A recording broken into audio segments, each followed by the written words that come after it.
There is a moment when a manipulative person realizes something has changed. You no longer react the way you used to. You don't rush to explain yourself. You don't panic when they're disappointed. You don't chase them when they withdraw. You don't immediately apologize when they become angry. And perhaps most importantly, you no longer need their approval to feel certain about your decisions. At first, they may not understand it. They may test you. They make the comment that used to upset you. Nothing happens. They become distant, and you don't chase them.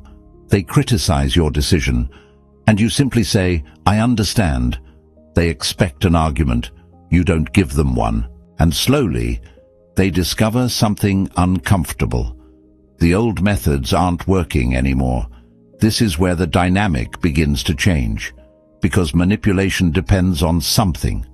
A reaction, fear, guilt, confusion, the need for approval, the need to be understood, the need to keep the peace.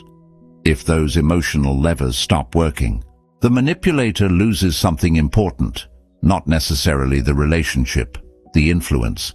And when influence disappears, some people don't simply accept it. They look for another way to get it back. The first thing they may do is test whether you've really changed.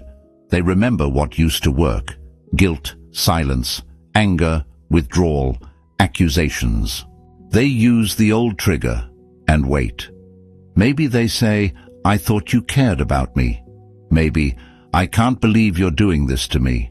Maybe they suddenly become cold. Maybe they remind you of everything they've ever done for you. They're watching for the old reaction. Will you apologize? Will you explain? Will you panic? Will you give in? And when you don't, they learn something. The emotional button they used to press no longer works. This is why boundaries can initially create more conflict. Not because the boundary is wrong, but because the old dynamic is being challenged. A healthy person may eventually adjust. A manipulative person may escalate because they aren't simply hearing no. They are experiencing, "I can no longer make you do what I want." And those are two very different messages. One of the oldest tools of manipulation is urgency. Answer me now. We need to settle this immediately. If you really cared, you'd do it today. Suddenly, you aren't allowed to think.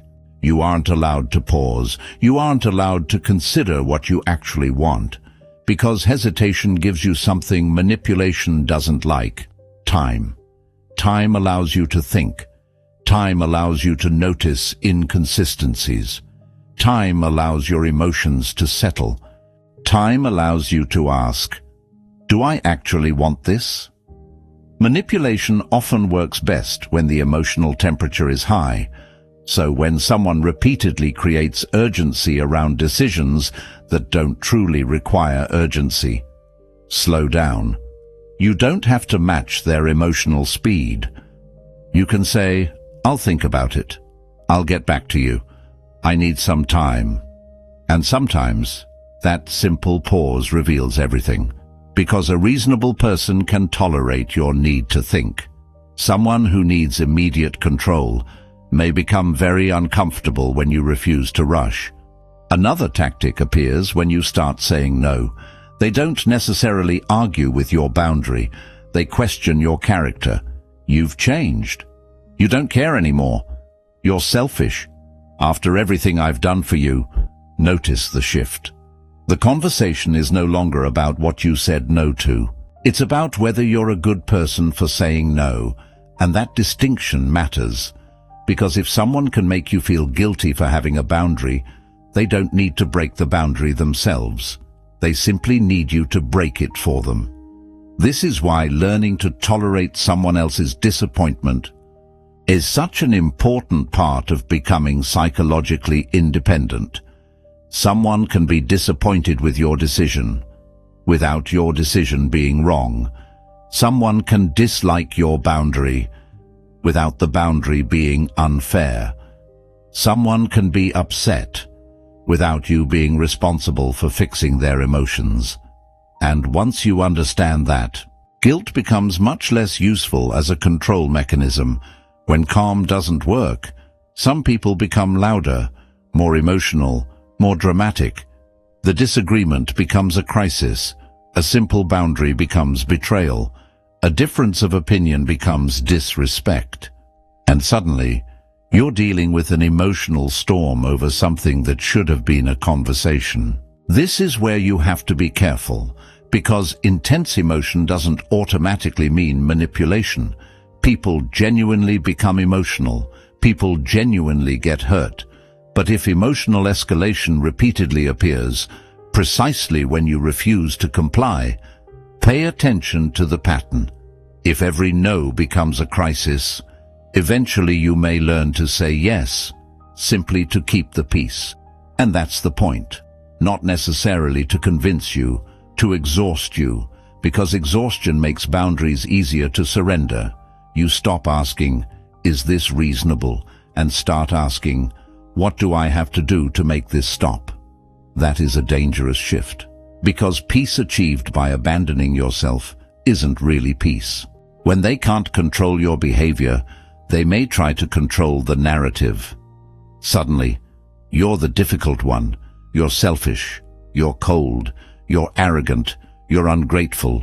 You're the person who changed. Notice something. The story isn't about what they asked you to do anymore. It's about your character.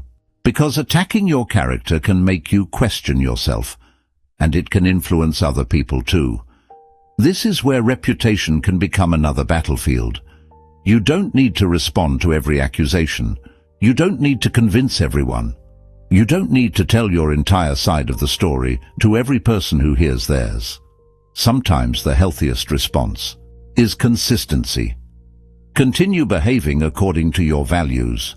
Let time create its own evidence, because when someone repeatedly tells people who you are, while your actual behavior consistently shows something else, eventually, the difference becomes visible. Sometimes, the manipulation expands. If they can't control you directly, they may try to influence the people around you. They tell their version first. They gather sympathy. They create alliances. They may subtly suggest, "You know how difficult they've become. I don't recognize them anymore. I was only trying to help." And now, you're not dealing with one person's reaction. You're dealing with a story about you. But again, don't make the mistake of fighting every version of yourself that exists in other people's minds. You cannot control every conversation. You can control your behavior. You can control your boundaries. You can control who has access to you. And you can choose not to become reactive, simply because someone else is trying to make you reactive. Sometimes the most powerful response to a distorted narrative is to keep living in a way that makes the distortion increasingly difficult to believe. One of the most confusing moments is when the person who has been pressuring you suddenly becomes the wounded one. You establish a boundary. They say you've hurt them. You refuse a demand. They say you've betrayed them. You stop arguing. They say you're cruel. You ask for space. They say you're abandoning them. And now, you're tempted to abandon your own reality, simply to prove that you're not a bad person. But someone being hurt by your boundary doesn't automatically mean the boundary is harmful. Sometimes people experience healthy limits as rejection because they were accustomed to unlimited access. And this is one of the hardest lessons in emotional maturity. You can care about someone's feelings without surrendering your autonomy to them. Compassion doesn't require compliance. Kindness doesn't require access. And love doesn't require the absence of boundaries. And sometimes, the most destabilizing tactic is confusion. You remember what happened. They tell you it didn't happen that way. You remember what was said. They insist you misunderstood. You remember the pattern. They focus on one tiny detail and make the entire conversation about that detail. The result is exhaustion. You stop asking, what happened, and start asking, can I trust myself? This is why psychological clarity matters. You don't need perfect memory to trust yourself. You can write things down. You can slow conversations down. You can ask for clarification. You can seek perspective from people you trust. And you can recognize when every disagreement somehow ends with you questioning your own perception. Healthy disagreement may challenge your perspective. Manipulative dynamics can gradually undermine your confidence in having a perspective at all. And once someone has convinced you that you cannot trust yourself, they no longer need to control your decisions. You'll control yourself for them. At this point, you might wonder, why do people need so much control? The answer isn't always cruelty. Sometimes it's fear. Fear of abandonment, fear of rejection, fear of being irrelevant, fear of losing status, fear of uncertainty, fear of discovering that they cannot make another person behave the way they want. Control creates an illusion of safety. If I can predict you, I feel safe.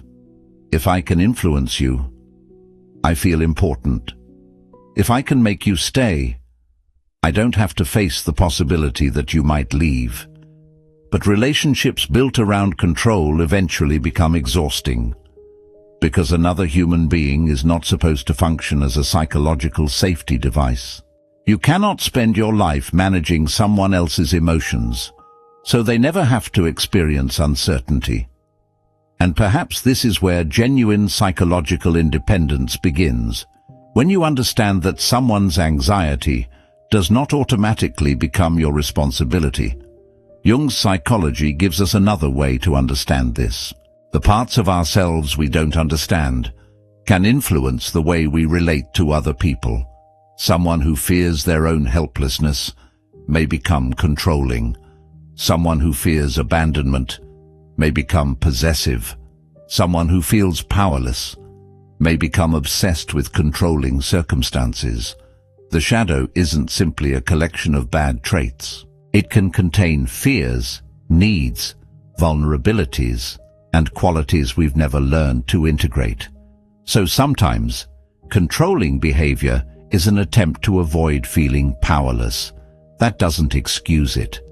Understanding a behavior isn't the same as accepting it. You can understand why someone behaves a certain way, and still decide that you don't want that behavior in your life. That's an important distinction. Compassion without boundaries becomes self-abandonment. Boundaries without compassion can become cruelty. Psychological maturity requires something more difficult: seeing the human being clearly, without surrendering yourself to their behavior. One of the most powerful things you can do is stop over-explaining. You don't need a 10-minute explanation for every boundary.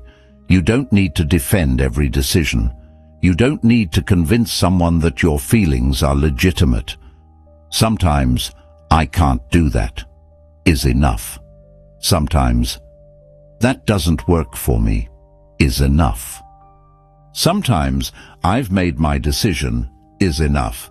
Over-explaining can accidentally turn a boundary into a negotiation. You give 10 reasons, and now each reason becomes something they can argue with. You say, "I can't because I'm tired." They say, "But you can rest later." You say, "I don't have the money." They say, "I'll help you." You say, "I need time." They say, "It won't take long." The problem isn't always the explanation. The problem is the assumption that your boundary needs to survive a courtroom. It doesn't. Your life is not a debate competition. There is another trap. When someone manipulates you, you may be tempted to learn how to manipulate them back, to punish them, make them jealous, ignore them strategically, use silence as a weapon, make them feel what they made you feel. But that keeps you inside the same psychological game. You're still trying to control their emotional state. You've simply changed sides. Freedom looks different. You don't need to win. You don't need to punish. You don't need them to understand why you walked away. You simply stop participating. That's the difference between revenge and detachment. Revenge says, I want you to feel what I felt. Detachment says, I don't need you to feel anything for me to choose differently. And that is a much deeper form of power. Maybe you've noticed it. Someone becomes more difficult precisely when you become more independent. They become emotional when you say no. They become critical when you make your own decisions. They become distant when you stop chasing. They create urgency when you need time. They question your character when you establish boundaries. They tell other people their version of the story. And eventually, you begin wondering, why does everything become harder when I simply say no? Maybe the answer isn't that you're becoming difficult. Maybe you're becoming less controllable. But remember, not every difficult person is manipulative. Not every disagreement is control. Not every emotional reaction is calculated. Human beings are complicated. So don't turn this understanding into paranoia. Turn it into discernment. Watch patterns. Pay attention to how people respond when you establish reasonable boundaries. Notice whether disagreement can exist without punishment. Notice whether your independence is respected. Notice whether you are allowed to say no, without being made responsible for someone else's emotional stability. And if you discover that someone repeatedly needs you guilty, confused, afraid, or exhausted, in order to maintain influence over you, you don't need to defeat them. You need to step outside the game, because the strongest boundary isn't always a wall. Sometimes it's simply the realization, you no longer have the power to decide who I have to be. You can care without complying. You can listen without surrendering. You can understand without excusing. You can forgive without reopening the door. And you can walk away without needing the other person to agree that you were right. That is psychological freedom. Not controlling them, not defeating them, not proving anything, simply becoming so grounded in yourself that manipulation has less and less to grab onto. So if someone cannot control you anymore, let them experience that reality. Their disappointment is theirs, their anger is theirs, their opinion is theirs, their story is theirs. Your responsibility is your own life. And perhaps the moment you become truly free isn't the moment they stop trying to control you. It's the moment you stop needing them to stop. You simply stop participating and keep walking. Have you ever noticed someone becoming more controlling after you stopped allowing them to control your decisions? Did they become angry, distant, more emotional, or did they try to make you feel guilty for changing? What happened when you finally stopped giving them control? Tell me in the comments. And remember, you don't have to win every psychological battle. Sometimes you simply have to stop playing, keep becoming.